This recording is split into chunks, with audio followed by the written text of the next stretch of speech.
दादो ज़िला के इल्म दोस्त गांव बम्बिया में एक शानदार अदबी तकरीब मुनक्किद हुई जिसमें नामवर अदीब डॉक्टर अजहर अली शाह की नई किताब बम्बिया काम संताइन का महूरत किया गया। तकरीब गवर्नमेंट प्राइमरी स्कूल बम्बिया में हुई जहां गांव के मासूम बच्चों ने किताबें हाथों में लेकर महूरत की, एक मंजर जो इल्म और मोहब्बत की रोशनी से भरपूर था।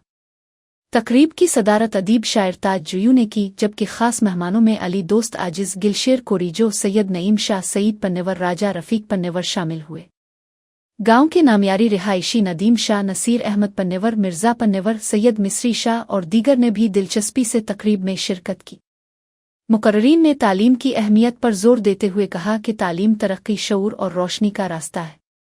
ताज जुयू ने कहा, जो समाज किताब के जरिए अपना रास्ता तलाश करता है वो कभी नहीं भूलता। तालीम इंसान को वकार और आज़ादी देती है। अली दोस्त आजिज ने कहा कि डॉक्टर अजहर अली शाह की किताब नौजवान नस्ल के लिए हौसले और इल्म का सरचश्मा है जो पढ़ने की नई ख्वाहिश पैदा करती है।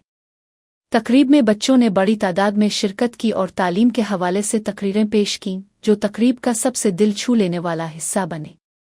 आखिर में किताब का महूरत मासूम बच्चों के हाथों किया गया, जबकि आए हुए मेहमानों ने स्कूल के तलबा और असातिज़ा को सराहा और कहा कि सिंध का मुस्तकबिल उन्हीं छोटे हाथों में है जो किताबें लेकर आगे बढ़ रहे हैं। बम्बिया के स्कूल से निकलने वाली ये अदबी और इल्मी रोशनी सिंध के लिए नई उम्मीद की शुरुआत है।